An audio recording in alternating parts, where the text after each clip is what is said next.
In this video, we're going to go ahead and start to be able to take a curve in 2 dimensions and to be able, or in 3 dimensions, excuse me, and to be able to find the level curves of that function and to be able to graph them.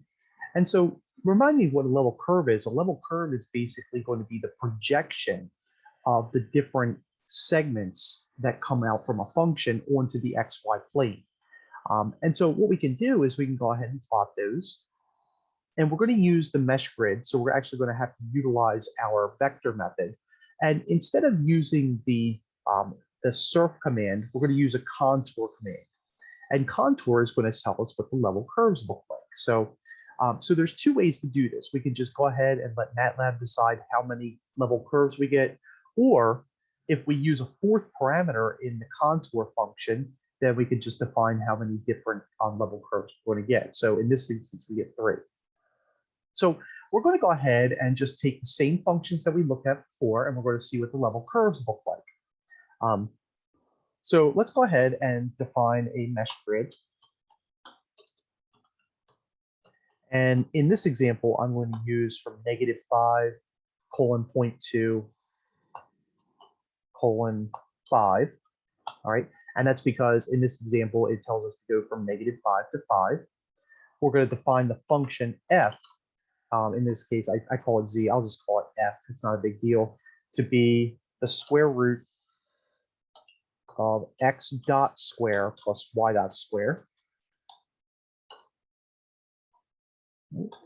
And then we're going to go ahead and call the contour command.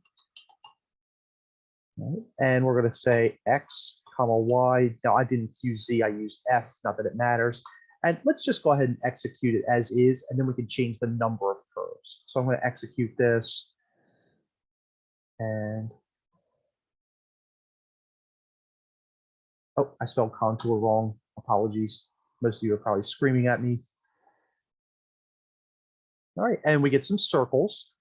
And just to kind of remind you what the graph looked like, easy surf of f.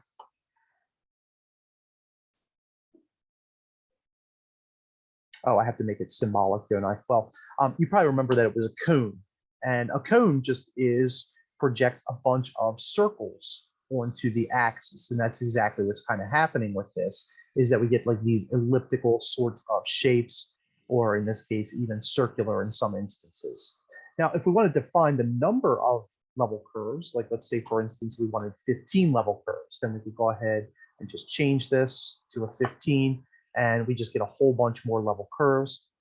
We could do 100, but that really wouldn't be too effective for us, because then we just basically get like a solid sort of mess here. Although you can kind of see it, and it almost looks like the grooves in a record, which is pretty cool.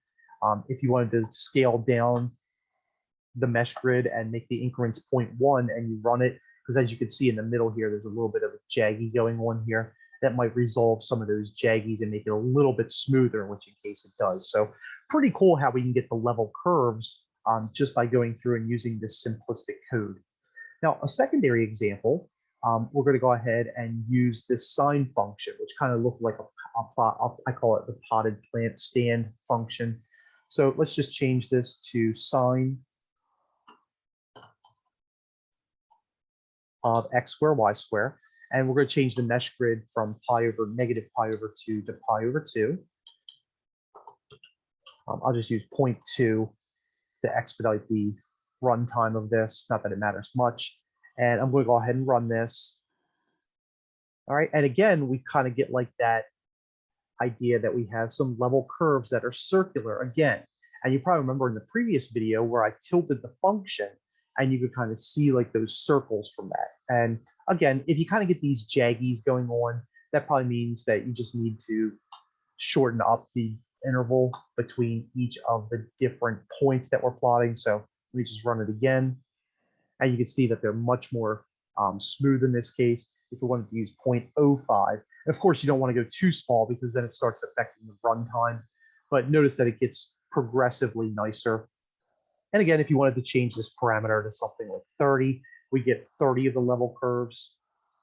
All right, so pretty cool that we're able to get these level curves and graph them nicely. Okay, so Now that you've seen how to go through and produce the level curves of a function using MATLAB, we're going to move on and start talking about partial derivatives and how we can go ahead and use some of the different commands with a partial derivative as well, such as like a tangent plane or finding the critical values of functions in variables of more or in functions of two variables.